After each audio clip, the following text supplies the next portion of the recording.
Le pétrole reste une source d'énergie indispensable au développement économique et au transport. La semaine dernière, nous avons regardé comment s'organisait le marché du pétrole, pays producteurs, consommateurs, approvisionnement. Eh bien, cette semaine, nous allons voir comment est fixé le prix du baril, comment est régulé le marché mondial. Alors, nous avons travaillé avec un groupe d'élèves de l'ENA, la promotion Copernic 2002, qui a préparé justement un rapport sur le pétrole. Le pétrole est une ressource naturelle placée sur un marché totalement libéralisé. Son prix est donc fixé par le strict jeu de l'offre et de la demande. La demande exprime les besoins des consommateurs. Les pays en tête sont les États-Unis, les pays d'Europe occidentale et le Japon. Et l'offre, c'est le pétrole mis sur le marché par les producteurs. Les producteurs, on trouve d'abord les pays membres de l'OPEP, l'Organisation des pays exportateurs de pétrole, créée en 1960 à l'initiative du Venezuela. Son siège est à Vienne, en Autriche, et l'organisation comprend 11 membres. Le Koweït, l'Arabie saoudite, l'Iran, l'Irak, le Venezuela, qui sont membres depuis l'origine, l'Algérie, la Libye, le Nigeria, le Qatar, les Émirats arabes unis et l'Indonésie, qui les ont rejoints plus tardivement. Ces pays de l'OPEP contrôlent quelque 40% de la production mondiale de pétrole et ils détiennent à eux seuls 75% des réserves. Donc, ils cherchent à maintenir des prix stables, si possible assez hauts, entre 22 et 28 $ le baril, afin d'assurer leur rente pétrolière. Je vous rappelle qu'un baril de pétrole, c'est 159 litres. Le moyen de cette stabilité, c'est de coordonner leur politique de production, de l'ajuster à la consommation pour augmenter les marges bénéficiaires tout en amortissant leurs investissements. Ou bien, dans le cas précis de l'Arabie saoudite, par exemple, de combler, lorsque c'est nécessaire, son déficit budgétaire. Donc l'OPEP joue un rôle central sur la scène internationale. Maintenant, il y a d'autres producteurs de pétrole. La Russie, le Mexique, la Norvège, qui ne sont pas membres de l'OPEP, et ils exportent de plus en plus de pétrole. C'est pourquoi les pays de l'OPEP, et surtout l'Arabie saoudite et le Venezuela, s'associent avec ces principaux producteurs non-OPEP pour réguler, réduire ou augmenter de plusieurs centaines de milliers de barils jour l'offre de pétrole sur le marché mondial. Donc jeu de l'offre et jeu de la demande. Mais il y a un deuxième élément régulateur du marché pétrolier, c'est la sécurité de l'approvisionnement. Chacun sait, par exemple, qu'il existe un lien spécial de sécurité entre l'Arabie saoudite, premier producteur, première réserve mondiale, et les États-Unis, premier consommateur mondial.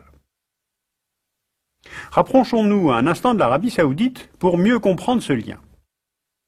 C'est dans le Hassa, le long du golfe Persique, que se trouve l'essentiel des gisements de pétrole saoudien.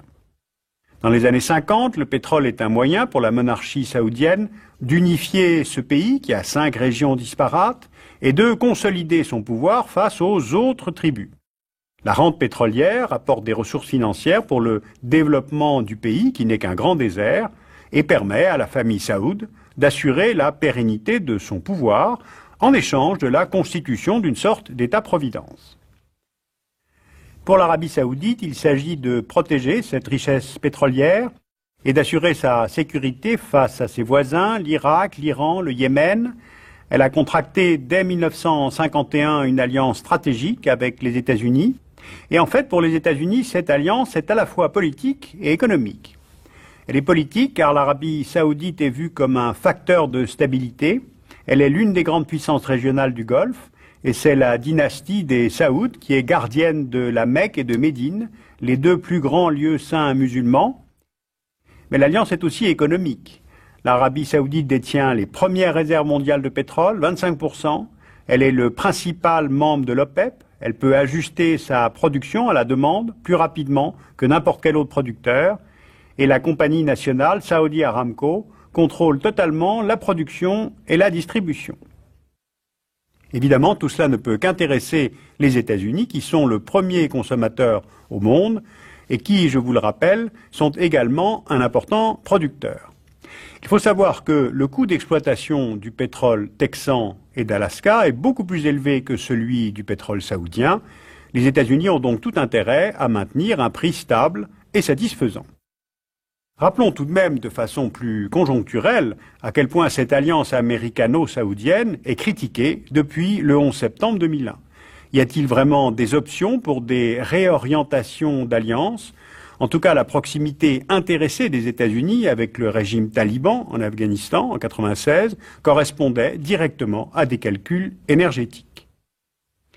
Donc les principaux producteurs et consommateurs, OPEP, États-Unis, sont les grands régulateurs du marché du pétrole mondial.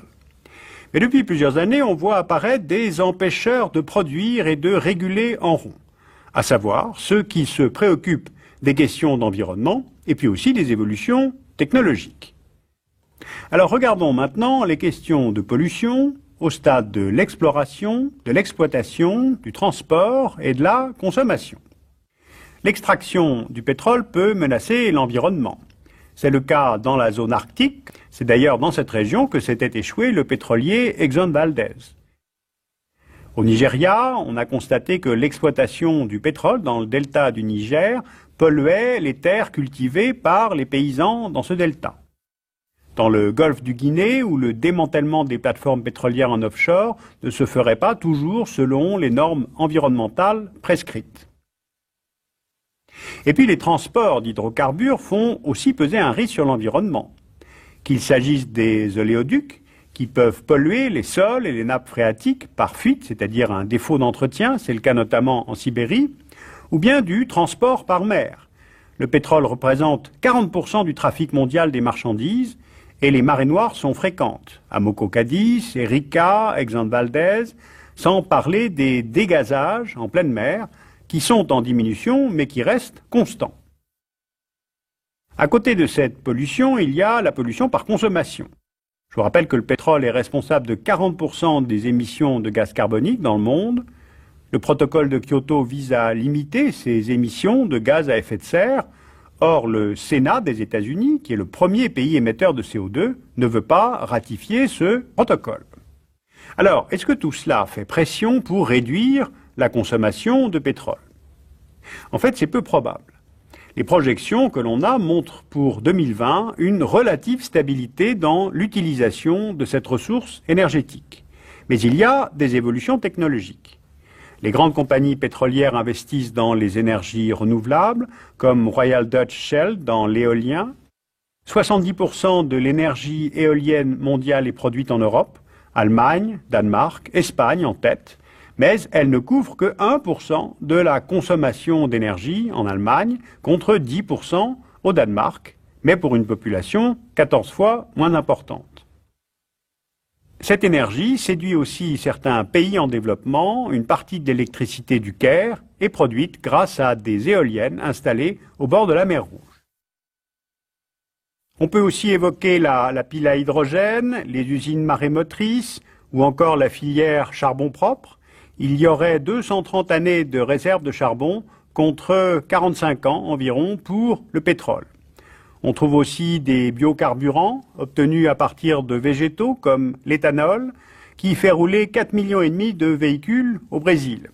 Alors, ces biocarburants représentent un avantage dans la lutte contre la pollution, mais leur coût de production est supérieur à celui de l'essence. Donc la détaxe est nécessaire, ce qui implique une perte budgétaire pour les États utilisateurs. Voilà, j'ai voulu redonner toute son importance politique, environnementale, technologique au pétrole, surtout dans une émission de géopolitique, car tout est lié. Mais peut-être faut-il s'orienter vers une modification de nos mentalités, c'est-à-dire les évolutions de nos modes de vie, de nos habitudes, car l'inconnu majeur reste la baisse de la demande.